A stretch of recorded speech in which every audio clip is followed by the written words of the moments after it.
Peut-être en ce moment enviait-elle passionnément Elsa. Pour la consoler, une idée cynique me vint qui m'enchanta comme toutes les idées cyniques que je pouvais avoir. Cela me donnait une sorte d'assurance, de complicité avec moi-même, enivrante. Je ne pus m'empêcher de l'exprimer à haute voix. Remarquez qu'avec les coups de soleil d'Elsa, ce genre de sieste ne doit pas être très grisant. Ni pour l'un, ni pour l'autre. J'aurais mieux fait de me taire. Je déteste ce genre de réflexion, dit Anne. À votre âge, c'est plus que stupide, c'est pénible. Je m'énervai brusquement. Je disais ça pour rire, excusez-moi. Je suis sûre qu'au fond, ils sont très contents. Elle tourna vers moi un visage excédé. Je lui demandai pardon aussitôt.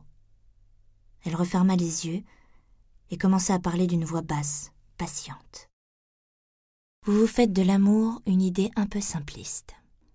Ce n'est pas une suite de sensations indépendantes les unes des autres. Je pensais que toutes mes amours avaient été ainsi. Une émotion subite devant un visage, un geste sous un baiser. Des instants épanouis, sans cohérence, c'était tout le souvenir que j'en avais. C'est autre chose, disait Anne. Il y a la tendresse constante, la douceur, le manque. Des choses que vous ne pouvez pas comprendre. Elle eut un geste évasif de la main et prit un journal. J'aurais aimé qu'elle se mît en colère, qu'elle sortît de cette indifférence résignée devant ma carence sentimentale.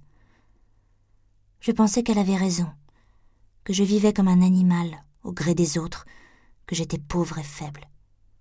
Je me méprisais, et cela m'était affreusement pénible parce que je ne m'y étais pas habituée, ne me jugeant pour ainsi dire pas, ni en bien ni en mal. Je montai dans ma chambre, je rêvassais. Mes draps étaient tièdes sous moi. J'entendais encore les paroles d'Anne. C'est autre chose, c'est un manque. Quelqu'un m'avait-il jamais manqué? Je ne me rappelle plus les incidents de ces 15 jours. Je l'ai déjà dit, je ne voulais rien voir de précis, de menaçant.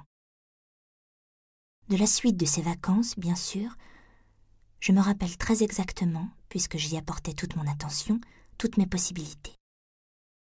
Mais ces 3 semaines-là, ces 3 semaines heureuses, en somme, quel est le jour où mon père regarda ostensiblement la bouche d'Anne, celui où il lui reprocha à haute voix son indifférence en faisant semblant d'en rire, celui où il compara, sans en sourire, sa subtilité avec la semi-bêtise d'Elsa,